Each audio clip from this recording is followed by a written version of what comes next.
A blessed Sabbath day, everyone. My name is Brother Kix, and welcome to Revival of Faith Ministries.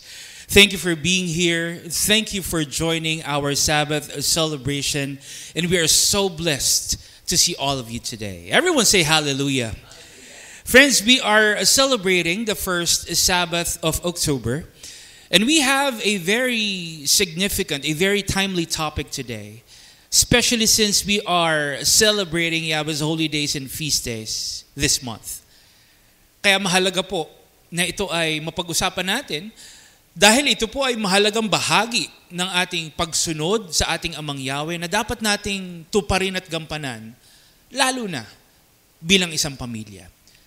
Today, friends, we will talk about observing Yahweh's feasts as a family. But before we start, please join me and let us open our message today with a prayer. Let us pray. Heavenly Father Yahweh, Father, we give you thanks and praise for this wonderful Sabbath day.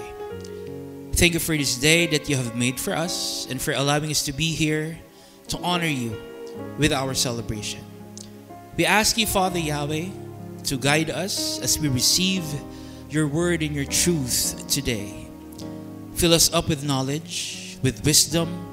Help us to embrace your message with all our hearts. Grant us enlightenment and understanding, Father Yahweh. Please make us willing to obey and reflect your word in everything we do.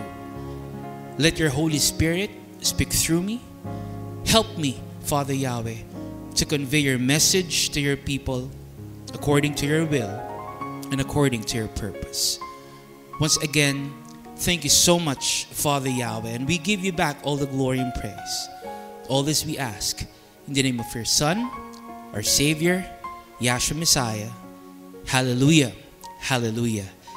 Friends, our message today is entitled, The Family That Feasts Together Stays Together. The family that feasts together stays together.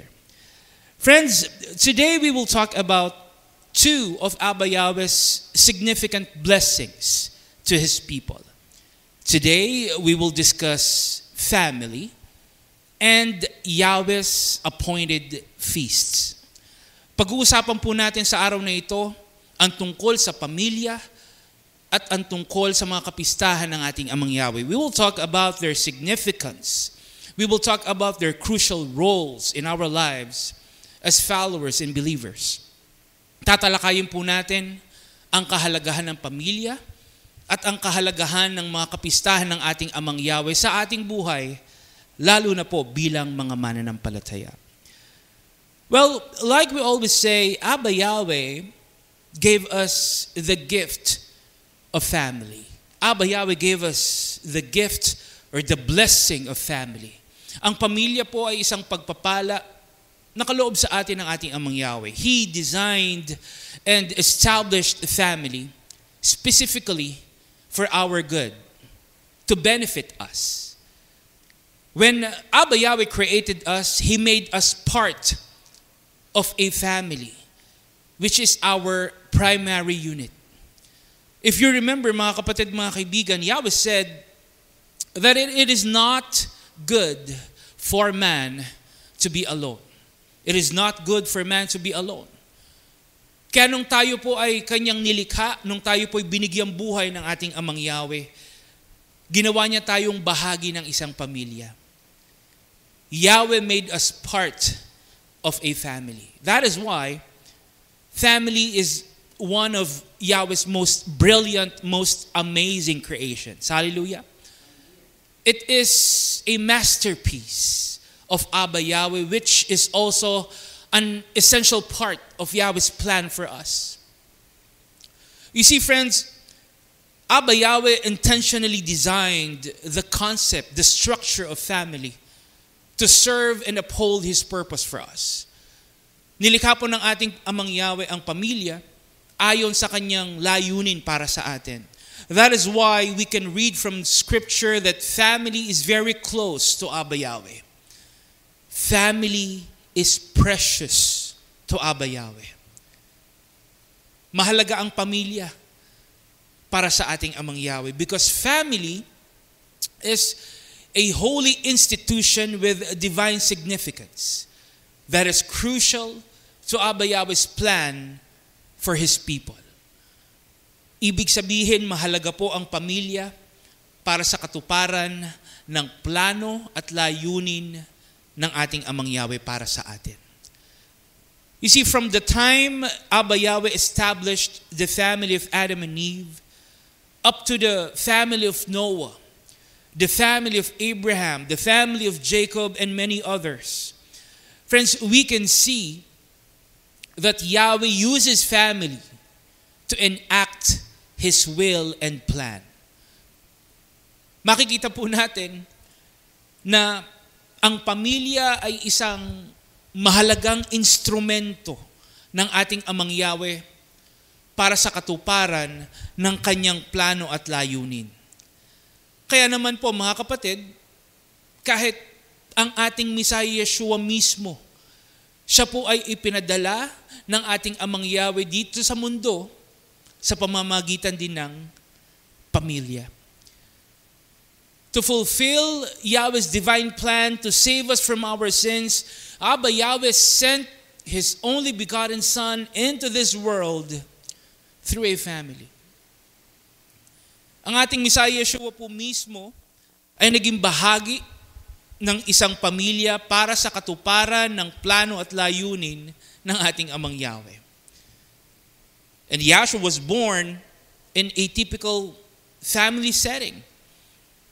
And we can see that His family helped Him prepare for His divine mission, for His ultimate purpose as our Savior. That is why family is really the center of Yahweh's divine plan. Hallelujah. Kaya naman, patuloy din po na kumikilos ang ating Amang Yahweh sa loob ng bawat pamilya.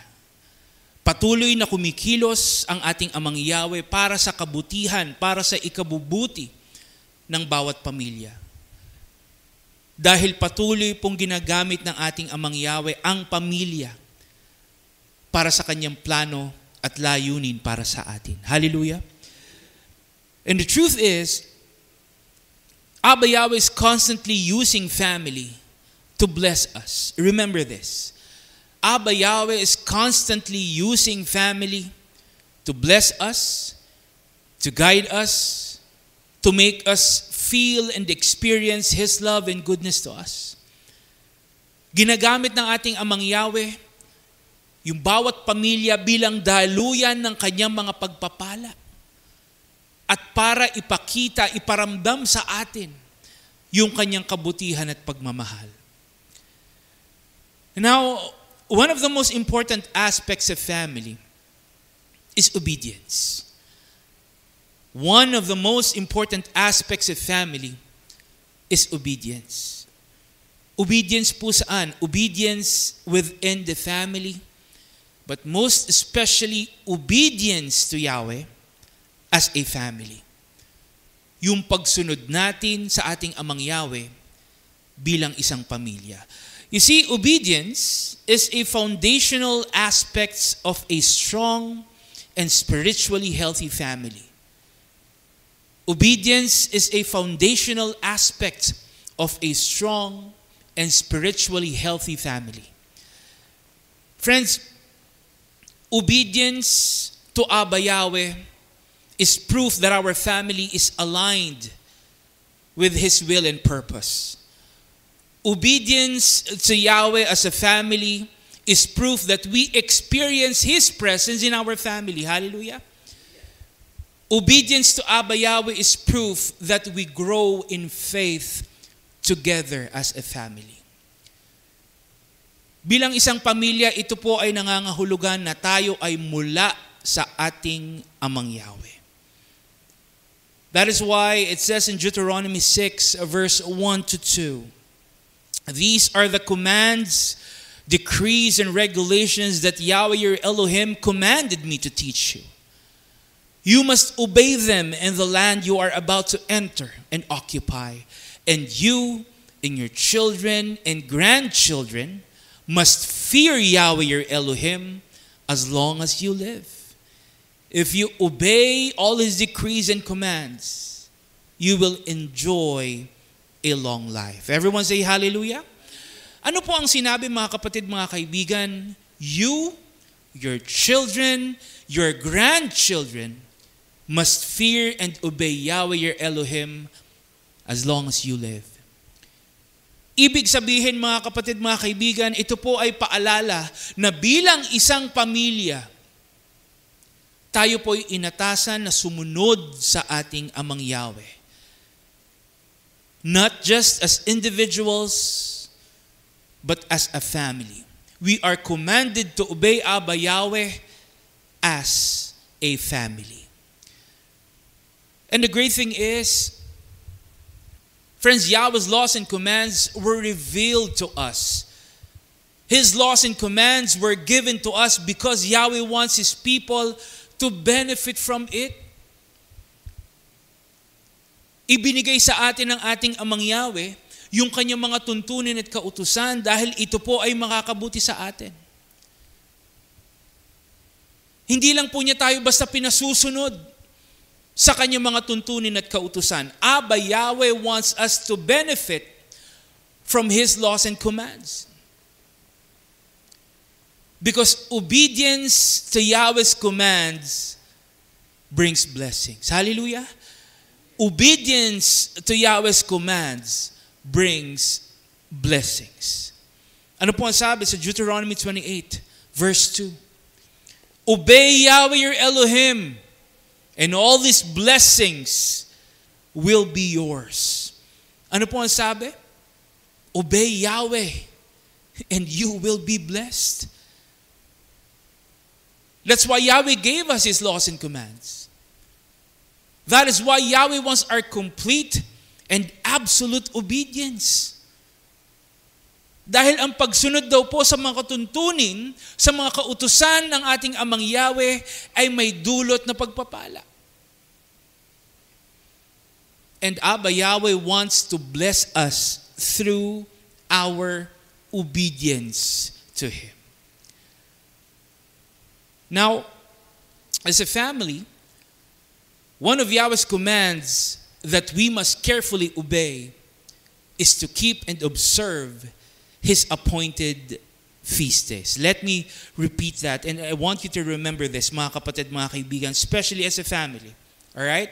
As one of Yahweh's commands, we must carefully obey, we must keep and observe Yahweh's appointed feast days as a family.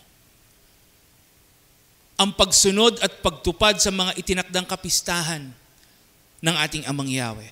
You see, in the book of Leviticus, chapter 23, Abba Yahweh gave His appointed festivals, His appointed feast days to His people through Moses.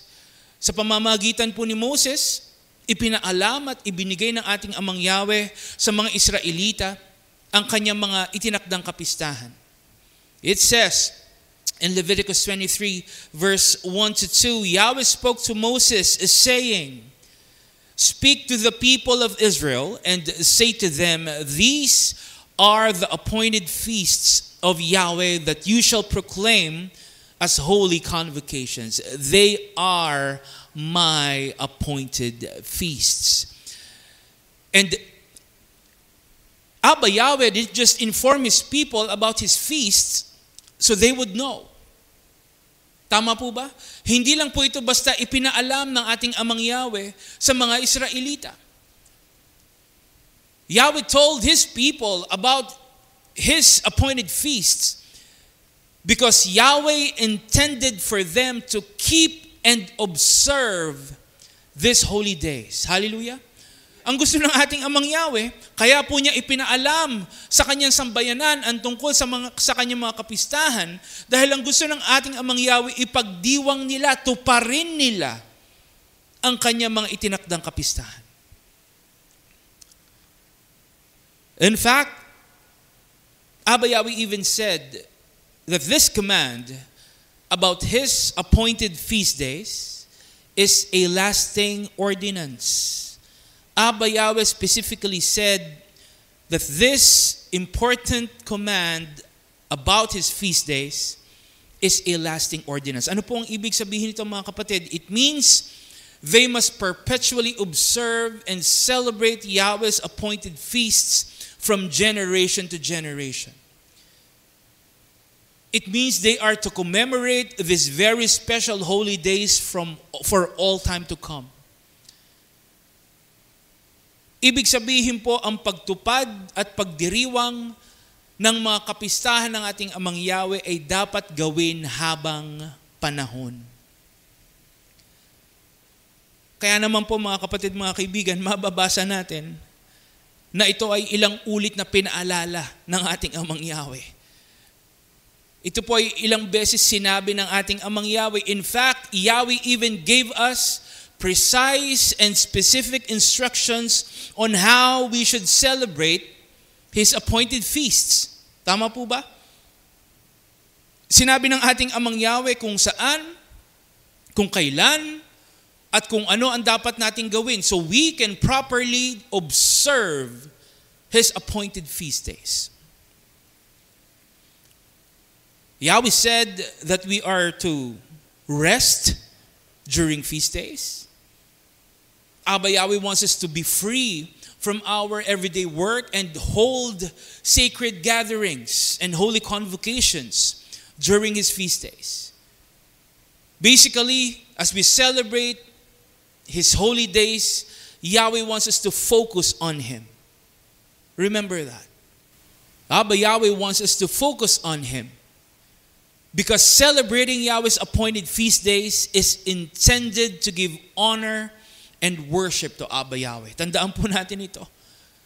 Celebrating Yahweh's appointed feast days is intended to honor and glorify Abba Yahweh.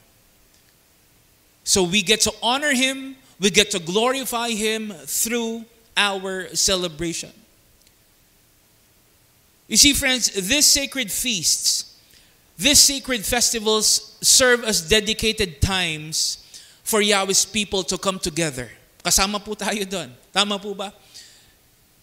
These are dedicated times for us to come together in reverence, in gratitude, and most importantly, in obedience to Abba Yahweh. Ito po ay mga itinakdang panahon, mga kapatid, mga kaibigan, upang tayo po ay magsama-sama, magkaisa, upang makapagbigay ng karangalan at kaluwalhatian sa ating Amang Yahweh.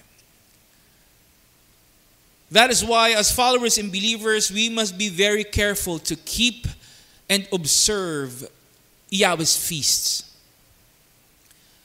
As part of His people, we are to commemorate these very special holy days to Abba Yahweh, come together in worship, in reverence, and in gratitude to Him. Dapat po patuloy nating sikapin na makasunod at makatupad sa mga itinakdang kapistahan ng ating Amang Yahweh. Because keeping and observing Yahweh's appointed feasts is a crucial part of our obedience to Him. Let me repeat that, mga kapatid, mga kaibigan. Keeping and observing Yahweh's appointed feasts is a crucial part of our obedience to Abba Yahweh. Ang pagtupad natin sa mga itinakdang kapistahan ng ating Amang Yahweh ay mahalagang bahagi ng ating pagsunod sa Kanya. In fact, as followers and believers, keeping and observing Yahweh's feasts is part of our divine purpose from Abba Yahweh that we must carefully uphold. Hallelujah! Bahagi po ito ng ating layunin mula sa ating Amang Yahweh na dapat nating gampanan as individuals, most especially as a family. You see, as one of the very first institutions created by Abba Yahweh, family must always be rooted in reverence and devotion, submission, and obedience to Yahweh. Hallelujah. Family must always be rooted in reverence, devotion, submission, and obedience to Abba Yahweh. Family should always be grounded in commitment, in love, in respect, and in faithfulness to Abba Yahweh. Ganito po dapat ang nakikita sa isang pamilya. Ganito po dapat ang makita mula sa atin bilang isang pamilya. And a very significant part of our reverence, of our devotion, of our submission and obedience to Abba Yahweh is keeping and observing His feast days as a family. Ibig sabihin, mga kapatid, na ipapakita at na ibibigay natin yung ating paggalang, katapatan, pagpapasakop at pagsunod sa ating Amang Yahweh sa pamamagitan ng ating pagtupad sa kanyang mga kapistahan. That's why as a family, we are actually commanded to keep and observe Yahweh's appointed feast days. Do you believe that? Kanina po nabasa natin that we are commanded to obey Abba Yahweh as a family. Now, as a family, we are actually commanded to keep and observe Yahweh's appointed feasts. Bilang pamilya, tayo po'y inatasan na ganapin at ipagdiwang ang mga kapistahan ng ating Amang Yahweh. A good example is Deuteronomy 16, verse 13 to 14. Ano po ang sabi, mga kapatid? You are to celebrate the Feast of Tabernacles for 7 days after you have gathered the produce of your threshing floor and your winepress. And you shall rejoice in your feast. You, your sons and daughters, your male and female servants, and the Levites, as well as the foreigners, the orphans, and the widows among you. So friends, this is a very clear reminder that we are commanded to celebrate Yahweh's appointed feasts as a family. Not just individuals, but as a family. Tama po ba? Ano po ang sabi, mga kapatid? You, your sons, and your daughters. Tama po ba? Ibig sabihin, dapat buong pamilya. Dapat buong pamilya tayong tumutupad ng mga kapistahan ng ating Amang Yahweh. Hallelujah! So our question is, why do you think Yahweh wants us to celebrate His feasts as a family? Why is it important to Abba Yahweh that we observe His feasts as a family? Bakit po kaya ang gusto ng ating Amang Yahweh, buong pamilya tayong nagdiriwang ng kanyang mga kapistahan? Well, like we said, family is precious and important to Abba Yahweh. Tama po ba? That is why, as a family, Yahweh wants to bless us through His appointed feasts. Ang gusto ng ating Amang Yahweh, tuparin natin, ipagdiwang natin yung kanyang mga kapistahan bilang isang pamilya, because as a family, Yahweh wants to bless us through His appointed feasts. Bilang isang pamilya, hangad po ng ating Amang Yahweh na mapa sa atin ang kanyang mga pagpapala sa pamamagitan ng kanyang mga kapistahan. Because keeping and observing Yahweh's appointed feasts entails blessings. Tama po ba? Remember that. Keeping and observing Yahweh's appointed feasts entails blessings. Ang pagtupad sa mga kapistahan ng ating Amang Yahweh ay may dulot na pagpapala. You know why? Because Yahweh's appointed feasts are blessings to His people. Remember that. Yahweh's feasts are blessings to His people. Hallelujah. Yung mismong mga kapistahan ng ating Amang Yahweh, pagpapala na sa atin, mga kapatid, mga kaibigan. Yung mismong mga kapistahan niya ay pagpapala na kaloob niya sa atin. That is why Yahweh wants us to obey. He wants us to fulfill this very important command, especially as a family. So Abba Yahweh can bless us through His feast days. So we can benefit from His feasts as a family. Hallelujah! Ang sabi po sa Deuteronomy 16 verse 15, celebrate the feast of Yahweh your Elohim for 7 days. Celebrate it at the place He will choose. Yahweh your Elohim will bless all your harvest. He will bless all the work you do, and you will be completely happy. So are there blessings when we celebrate Yahweh's feast? Yes.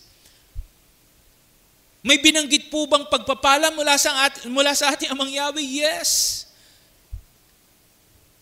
Pagpapalain po ba tayo ng ating Amang Yahweh pag tinupad natin yung kanyang mga kapistahan? Definitely. Ano po ang sabi mga kapatid, mga kaibigan? Yahweh your Elohim will bless all your harvest. Yahweh will bless all your harvest. It symbolizes what? Prosperity. It symbolizes increase, abundance, and Abba Yahweh's provision. Friends, this is an assurance from Abba Yahweh that He will sustain us, He will supply us with everything we need. Ito po ay pagpapala ng kasaganaan mula sa ating Amang Yahweh. Ang sabi din po mga kapatid, Abba Yahweh will bless all the work you do. Yahweh will bless all the work you do, which symbolizes what? Success. It symbolizes advancement, victory, and progress. Friends, this is an assurance from Abba Yahweh that He will favor and prosper everything we set out to do. It is a promise that Yahweh's blessings will be upon our efforts. Yahweh's blessings will be upon our work and our endeavors. Ito po ay pagpapala ng tagumpay mula sa ating Amang Yahweh. Hallelujah! But aside from prosperity and success, ano po ang sabi mga kapatid? Yahweh will also bless you with complete happiness. You will be completely happy, which symbolizes what? True and lasting joy that is full and beyond fleeting. Ito po ay pagpapala ng lubos at ganap na kasiyahan at kagalakan na tanging ang ating Amang Yahweh lamang po ang makapagbibigay sa atin. Hallelujah! So you see, friends, Abba Yahweh wants to bless us through His appointed feasts. He wants us to receive, He wants us to enjoy all these blessings as we keep and observe His feasts, especially as a family. Lalo na po mga kapatid, mga kaibigan, kung makikita ng ating Amang Yahweh mula sa atin, yung tunay at lubos na kagustuhan na makasunod, na makapagdiwang ng kanyang mga kapistahan bilang isang pamilya. Pag nakita po ito sa atin ng ating Amang Yahweh, Yahweh is sure to bless our harvest. Yahweh is sure to bless our work. And Abba Yahweh is sure to bless us with complete happiness as a family. Everyone say hallelujah. Now, aside from blessing us through His feasts, it is also important to Yahweh that we keep and observe His feast days because it strengthens us, it unites us as a family even more. Hallelujah! Ang gusto ng ating Amang Yahweh, tuparin natin yung kanyang mga itinakdang kapistahan because it strengthens us, it unites us more as a family. Sa pagsunod natin at pagdiriwang natin ng mga kapistahan ng ating Amang Yahweh, mas lalo po tayong pinatatatag. Mas lalo po tayong pinagbubuklod nito bilang isang pamilya. And that is what Abba Yahweh wants for us. He wants us to be strong, to be united as a family of believers. You see, friends, when families gather to observe Yahweh's appointed feasts, it brings the family closer. It creates a more solid bond that pulls the family together. Tama po ba? When families come together to celebrate Yahweh's feasts, it strengthens our relationship with one another. It builds stronger connection that pulls us closer as a family. Friends, celebrating Yahweh's feasts together enhances our unity. It enhances our unity. It creates a special closeness among family members. It builds a tighter and more caring relationship within the family. Most of all, mga kapatid, mga kaibigan, celebrating Yahweh's feasts together makes us one. We become one in the presence of Abba Yahweh. Hallelujah. Nagkakaisa po tayo. Nagiging isa tayo sa presensya ng ating Amang Yahweh. And the great thing is, we get to fix our full attention and focus on Abba Yahweh as a family. Tama po ba? Natutuon natin yung ating mga sarili bilang isang pamilya sa ating Amang Yahweh. That's why celebrating Yahweh's appointed feasts with our family is something that we really should not miss. Let me repeat that, mga kapatid. Celebrating Yahweh's feasts is really something that we should not miss as a family. It is a very special moment, a life-changing invitation from Abba Yahweh that we should always look forward to as a family. Celebrating Yahweh's appointed feasts as a family is something we should never pass up or miss out on. Because these very meaningful times are truly special gifts from Abba Yahweh that will transform and impact our lives. Hallelujah. That is why as a family, we must eagerly anticipate. We must cherish these very special moments with our family and as a family. Bilang pamilya, dapat po nating alalanin at pahalagahan ang pagdiriwang ng mga kapistahan ng ating Amang Yahweh. Dahil tayo po ay pinag-iisa nito, tayo po ay pinagbubuklod nito sa presensya ng ating Amang Yahweh. And not only that, mga kapatid, mga kaibigan, we also get to share a very intimate, a very meaningful time of worship.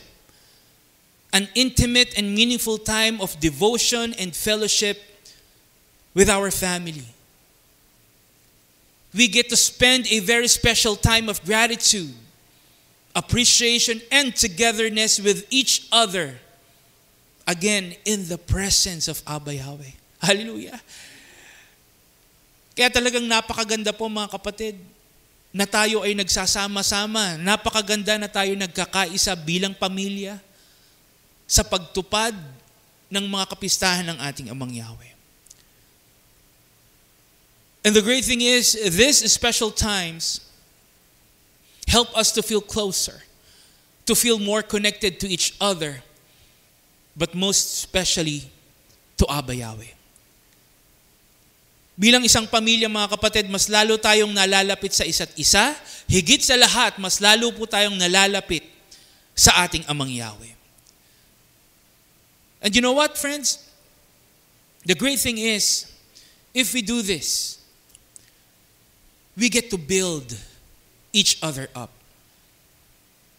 If we do this, we get to support and encourage one another more in faith.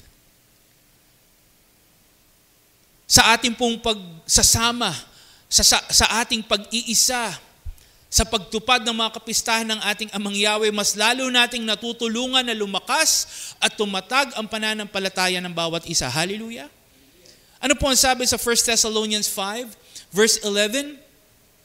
So encourage each other and help each other grow stronger in faith, just as you are already doing. Ano po ang sabi mga kapatid? Palakasin daw po natin ang kalooban ng isa't isa. Dapat daw tayong magtulungan upang maging matatag tayo sa ating pananampalataya. We are commanded to encourage one another, build each other up, help each other grow stronger in faith. And you know what? One of the best ways to do this, one of the best ways to achieve this is by keeping and observing Yahweh's appointed feasts together with our family. Hallelujah! Magagawa po nating palakasin, magagawa nating patatagin ang isa't isa sa pananampalataya sa pamamagitan ng ating pagsunod at pagtupad sa mga kapistahan ng ating Amang Yahweh bilang isang pamilya. Kaya naman mga kapatid, mga kaibigan, huwag po nating sayangin.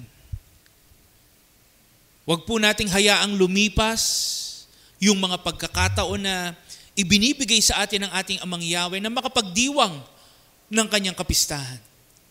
Lalo na po bilang isang pamilya.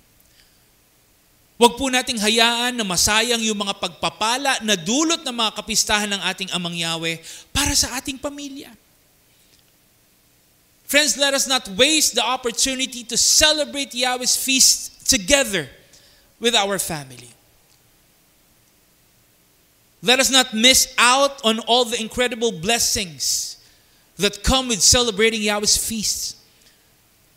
Let us not pass up on this remarkable, on this life-changing moments that we get to experience with our family. Friends, let us not miss the chance to be together and be united as a family in the presence of Abba Yahweh. Huwag po nating sayangin yung pagkakataon na bilang isang pamilya, tayo po ay nasa presensya ng ating Amang Yahweh. Hallelujah! That is why it is important to Abba Yahweh. Remember this. That is why it is important to Abba Yahweh that we keep and observe His feasts as a family. Because as we honor Him through our celebration, ano po nangyayari? We experience His presence. Kasama natin ang presensya ng ating Amang Yahweh. Sa pagdiriwang natin, sa pag-alala natin ng kanyang mga kapistahan, kasama natin ang presensya ng ating Amang Yahweh. Yahweh's presence exists with us. He is present. He is in our midst, dwelling with His people. Hallelujah! If you remember, after the Israelites left Egypt, they wandered in the wilderness for 40 years. So sila po ay naglakbay ng 40 taon sa ilang bago po sila nakapasok sa lupang pangako. And while they were in the desert, the scripture tells us that the Israelites kept and observed Yahweh's appointed feasts. Tama po ba? Sa loob ng 40 taon, pinagdiwang nila yung mga kapistahan ng ating Amang Yahweh habang sila po ay naglalakbay sa ilang. And as they celebrate Yahweh's appointed feasts during their journey in the wilderness, friends, Yahweh's presence was also there. Hallelujah! Yahweh's presence was there, encamped and present with His people wherever they go. Naroon po ang presensya ng ating Amang Yahweh kasama nila sa kanilang pagdiriwang ng kanyang mga kapistahan. Hallelujah! If you remember, in Exodus 25, Yahweh even told the Israelites to build for Him a tabernacle, a holy sanctuary, a sacred space. Para po saan? So He could reside with His people and dwell in their midst. Tama po ba? So nagpagawa pang ating Amang Yahweh ng isang tabernakulo, isang banal na lugar na kanyang ginamit upang siya po ay makapanahan kasama ng kanyang sambayanan. Friends, if we will think about it, Yahweh chose to dwell in a portable, man-made tent. Think about it. Abba Yahweh chose to dwell in a portable, man-made tent. He chose to inhabit in a tent constructed by man, which they moved and carried wherever they go. And Yahweh did this. Remember this. Yahweh did this simply because He wanted to be close, to be present, and to be near His people. Hallelujah. Yahweh chose to live in a place with the Israelites because He wanted to be with them. He wanted His people to feel His presence all the time. Ang gusto po ng ating Amang Yahweh, nararamdaman nila yung Kanyang presensya sa lahat ng oras. At kasama po doon, yung kanilang pag-alala, yung kanilang pagdiriwang ng Kanyang mga kapistahan. And the truth is, it is the same with us, mga kapatid, mga kaibigan. It is the same with us. Yahweh is telling us to keep and observe His appointed feasts because He wants to be close, He wants to be present, and to be with us. Yahweh wants us to feel and experience His presence. Dahil ang gusto ng ating Amang Yahweh, maniwala at manampalataya tayo na kasama natin siya sa lahat ng oras. Hallelujah. That is why if keeping and observing Yahweh's feasts as a family is important for Abba Yahweh, friends, I hope and pray that it is the same for us. Sana po ganun din tayo. Kung mahalaga para sa ating Amang Yahweh ang ipagdiwang natin ang Kanyang kapistahan bilang pamilya, sana po mga kapatid, ganun din tayo. Bilang pamilya, sana po ay lubos nating pahalagahan ang mga kapistahan ng ating Amang Yahweh. Bilang pamilya, sana po ay maging masigasig tayo, maging porsigido tayo sa pagtupad sa mga kapistahan ng ating Amang Yahweh. Hallelujah! I hope and pray that our willingness, our persistence, our eagerness and perseverance to celebrate Yahweh's appointed feasts as a family will never die out. I hope and pray that our enthusiasm, our dedication and determination to observe Yahweh's appointed feasts as a family will always remain strong. I hope and pray that as a family, our commitment, our passion and desire to honor Yahweh through His appointed feasts will endure forever. It says in Revelation 4, verse 11, "You are worthy, O Yahweh, our Elohim, to receive glory and honor and power. For you created all things, and they exist because you created what you pleased." Everyone say hallelujah. Ang ating Amang Yahweh daw po ay karapat-dapat na luwalhatiin at parangalan. Because He alone deserves all the glory and honor. Hallelujah. And one of the best ways to honor and glorify Abba Yahweh is by observing His appointed feasts that Yahweh created for us to keep. Tama po ba? Kaya sana po bilang pamilya, patuloy tayong magkaisa, patuloy po tayong magsama-sama sa pagbibigay ng kaluwalhatian at karangalan sa ating Amang Yahweh sa pamamagitan ng pagtupad ng Kanyang mga kapistahan. Bilang pamilya, sana po ay mas lalo pang tumatag at lumago yung ating pagnanais, yung ating paghahangad na makasunod at makatupad sa mga itinakdang kapistahan ng ating Amang Yahweh. As followers and believers, I hope and pray that our eagerness and desire to obey Yahweh's appointed feasts will continue to bring us closer, together, and unified as one family. Of course, there will be times when it will be challenging, when it will be difficult for us to observe Yahweh's feasts, especially as a family. Totoo naman po ito. May mga pagkakataon po na magiging mahirap para sa atin ang sumunod, ang makatupad sa mga kapistahan ng ating Amang Yahweh, lalo na bilang pamilya.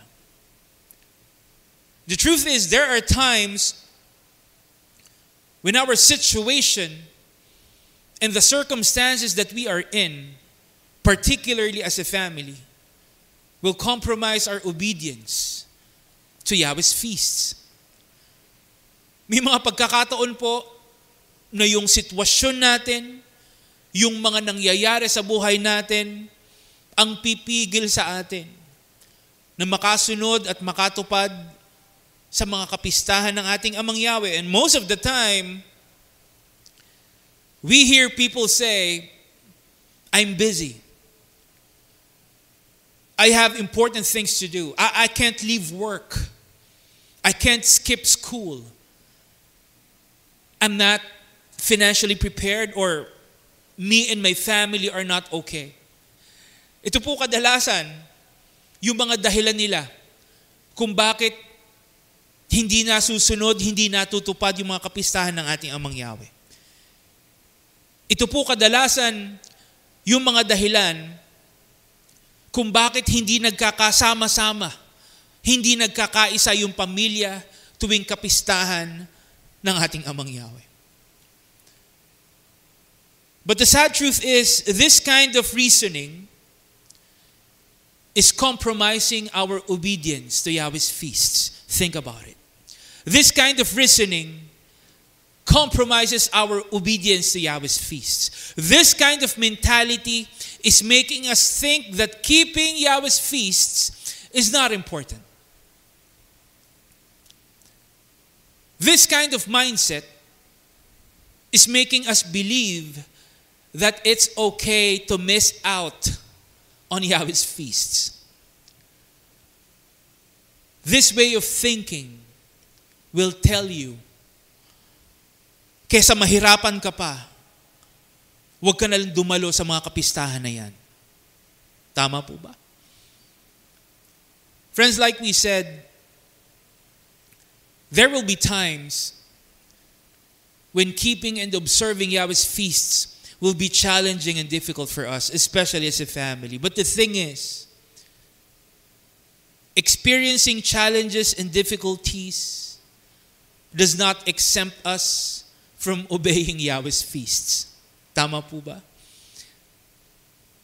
The challenges and difficulties we experience in life does not exempt us from obeying Yahweh's feasts. Yung mga problema na kinakaharap natin, yung mga pagsubok na kinakaharap natin ay hindi po dahilan para ipagwalang bahala natin yung mga kapistahan ng ating Amang Yahweh. Tama po ba?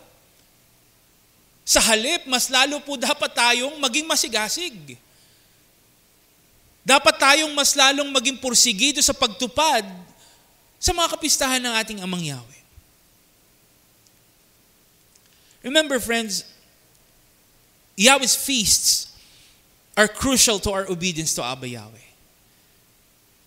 That is why our situation, our circumstances should never determine whether or not we will keep Yahweh's feasts. Ulitin ko po mga kapatid. Our situation and circumstances in life should never determine whether or not we will keep and observe Yahweh's feasts. Tama po ba? Ibig sabihin, mahirap man yung sitwasyon natin o hindi, may kinakaharap man tayong pagsubok o wala, dapat po ay patuloy tayo sa pagsunod at pagtupad sa mga kapistahan ng ating Amang Yahweh. Hallelujah! Our obedience to Yahweh's appointed feasts should not be compromised no matter what. A great example, mga kapatid, a great example is the story of Apostle Paul in the book of Acts, chapter 18. We can read that Apostle Paul was in Ephesus. Paul went into the synagogue and spoke with the Jews. So si Apostol Pablo po ay nagtungo sa Efeso para makipag-usap sa mga Hudyo na naroon. Now, Apostle Paul was establishing and strengthening churches among believers. He was engaged in missionary work. He was preaching and teaching the good news to the people. Si Apostol Pablo po ay naroon upang mangaral at patatagin ang pananampalataya ng mga kapatiran sa Efeso. Because of this, the people asked Apostle Paul to stay longer. Ang gusto ng mga tao ay manatili pa si Apostol Pablo roon. But the thing is, Apostle Paul actually refused. The people were requesting for Apostle Paul to stay longer, but Apostle Paul actually refused to stay. Nagpasya po si Apostol Pablo na siya ay aalis na dahil siya ay magpupunta pa sa Jerusalem. So, why do you think Apostle Paul was eager to leave and go to Jerusalem? Bakit po kaya mas gusto niyang umalis at pumunta sa Jerusalem kaysa manatili sa Efeso? Let us read what Apostle Paul said in Acts 18, verse 21. It says, I must by all means keep this coming feast in Jerusalem. I must by all means keep this coming feast in Jerusalem. Everyone say hallelujah. Ano po ang sabi ni Apostol Pablo, mga kapatid, mga kaibigan? Anuman ang mangyari, tutuparin niya ang paparating na kapistahan ng ating Amang Yahweh. Hallelujah. Anuman ang mangyari, ipagdiriwang niya ang nalalapit na kapistahan ng ating Amang Yahweh. Despite the problems and challenges that he was facing, such as logistical difficulties, oppositions from other people, friends, Apostle Paul was eager. He was determined to be in Jerusalem. Why? To keep and observe Yahweh's feasts. Hallelujah. Kahit mahirap yung kanyang sitwasyon, sa kabila ng mga problema at pagsubok na kanyang kinakaharap, hindi po nawala kay Apostol Pablo yung kagustuhan na makatupad sa kapistahan ng ating Amang Yahweh. Friends, it may have been challenging and difficult for him. But Apostle Paul did not allow his situation to compromise his obedience to Yahweh's feasts. Hallelujah. And the truth is, this is also the kind of eagerness that Yahweh wants to see from us. This is the determination, the kind of determination that Yahweh wants to see from us. This is the level of commitment, the level of desire that Yahweh wants from us when it comes to keeping His feasts. Hallelujah. Just like Apostle Paul, Abba Yahweh wants us to keep His appointed feasts by all means, no matter what. Kaya sana po mga kapatid, ito din ang makita ng ating Amang Yahweh mula sa atin, lalo na po bilang isang pamilya. As we celebrate the Feast of Tabernacles and the last great day this year, I hope and pray that Abba Yahweh will see from us the genuine and utmost desire to honor Him by keeping His appointed feasts together as a family. Bilang pamilya, nawa ay makita po sa atin ng ating Amang Yahweh yung lubos at taos-pusong kagustuhan na makatupad sa kanyang mga kapistahan. Remember, friends, as followers and believers, as part of Yahweh's family, Abba Yahweh's appointed feasts were given to us to remind us that Yahweh is always with us no matter what. It is to remind us about Yahweh's great and amazing promises to His people. Most of all, it is to remind us that we are truly blessed because Yahweh is constantly moving in our lives and He is always in control. Hallelujah! Kaya naman mga kapatid, mga kaibigan, nawa po ay patuloy nating alalanin ang lahat ng ito sa pamamagitan ng lubos at taus-puso nating pagtupad sa mga kapistahan ng ating Amang Yahweh. Hindi lang po sa taong ito, hindi lang sa mga susunod na taon, kundi sa habang panahon. Again, Abba Yahweh's appointed feasts are Yahweh's blessings to His people. It entails prosperity, provision, success, and lasting joy that comes only from Abba Yahweh. It makes us stronger and more unified as a family unit. Most of all, it moves us closer to Abba Yahweh. That is why with profound eagerness, unwavering persistence, and utmost desire, friends, let us strive and do everything we can to follow and obey what Yahweh commanded us to do about His appointed feasts. And as we come together to celebrate Yahweh's feasts, let us remember to dedicate these sacred moments to bring honor to Abba Yahweh.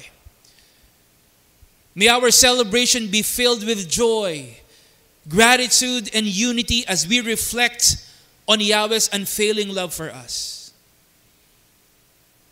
And may Abba Yahweh's feasts continue to bless us and be an instrument of His blessings to all His people.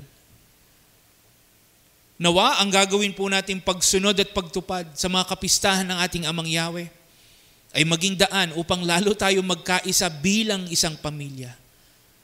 At magdulot nawa ito ng patuloy na paglago at pagtibay ng ating pananampalataya. Everyone say hallelujah. Friends, at this point, I'd like to invite you once again to join me in prayer as we give thanks and praise to our Almighty Father Yahweh. Tayo po'y manalangin.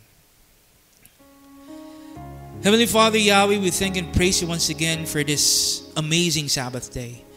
Thank you for the opportunity to be in your presence with our brethren and guests, to experience your love, your kindness, your faithfulness, and grace.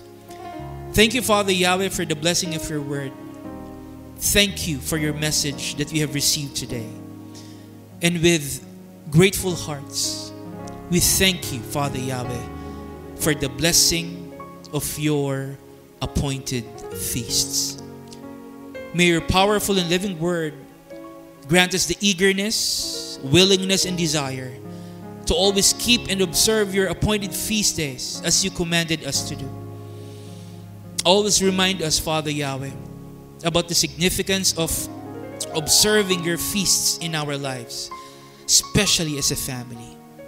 Help us overcome anything that will hinder us from upholding your appointed feasts. And as we observe the Feast of Tabernacles and the last great day this year, Father, we surrender everything to you.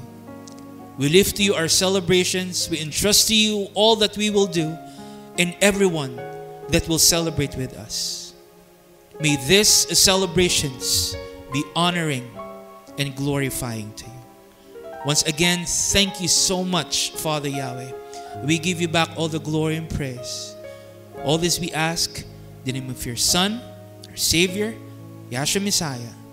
Hallelujah. Hallelujah. Friends, for our closing passage, let me share with you Jeremiah 7, verse 23. It says, I also gave them this command, obey me, and I will be your Elohim, and you will be my people. Do all that I command, and good things will happen to you. Everyone say hallelujah. Friends, Abba Yahweh promises great and amazing blessings if we carefully obey His commands. This passage is a perfect reminder of what will happen if we obey Abba Yahweh with all our hearts. Ito po ay paalala kung ano ang kayang gawin ng ating Amang Yahweh kung tayo po ay mamumuhay ng may pagsunod sa Kanya. We are reminded that good things will happen to us if we do all that Yahweh commanded us to do. And part of Yahweh's commands is for us to keep and observe His appointed feasts as a family. Kasama po sa pagsunod natin sa ating Amang Yahweh ang pagtupad sa Kanyang mga itinakdang kapistahan bilang isang pamilya. And like what the passage is telling us, friends, if we do this, if we keep and observe Yahweh's appointed feasts as a family, ano daw po ang mangyayari? Good things will happen to our family. It means Yahweh's great and amazing blessings will be upon our family. Everyone say hallelujah. May mga pagkakataon man na mahirap para po sa atin ang makasunod at makatupad sa mga kapistahan ng ating Amang Yahweh. But if Abba Yahweh will see from us the willingness, the genuine desire to obey what He commanded us to do about His feast, friends, I assure you that Abba Yahweh Himself will make ways for us. Hallelujah. Yahweh Himself will make ways for us. He will bless us. He will sustain us. Friends, Abba Yahweh will move on our behalf and make things work for our good so we can feast together and stay together as a family. Hallelujah. Ang ating Amang Yahweh po mismo, ang kikilos, siya mismo ang magbibigay sa atin ng pamamaraan upang tayo po ay makasunod, makatupad sa Kanyang mga kapistahan ng sama-sama, nagkakaisa bilang isang pamilya. So as we keep and observe Yahweh's appointed feasts in the coming days, friends, may our celebration be a blessing to all of us in every way. May we experience Yahweh's presence and give honor to Him through our celebration. Most of all, may our obedience to Yahweh's appointed feasts bring us profound strength, greater unity, and a deeper sense of togetherness as one family. Everyone say hallelujah. Again, friends, thank you so much for joining our Sabbath celebration today. I hope and pray that we all found encouragement and inspiration through Abba Yahweh's message that we received today. A blessed and a meaningful Sabbath day. Revival of Faith Ministries. Hallelujah. Praise Yahweh. Let us stand up and receive Yahweh's blessings. Yevareka ka Yahweh viyish mereka, Yair Yahweh paneveleka vikunika, Yesa Yahweh paneveleka, Vayasem, Leka, Shalom. May Yahweh bless you and keep you. May Yahweh make shine His face on you and be gracious to you. May Yahweh lift up His face unto you and give you peace. May Almighty Father Yahweh bless us all. Hallelujah.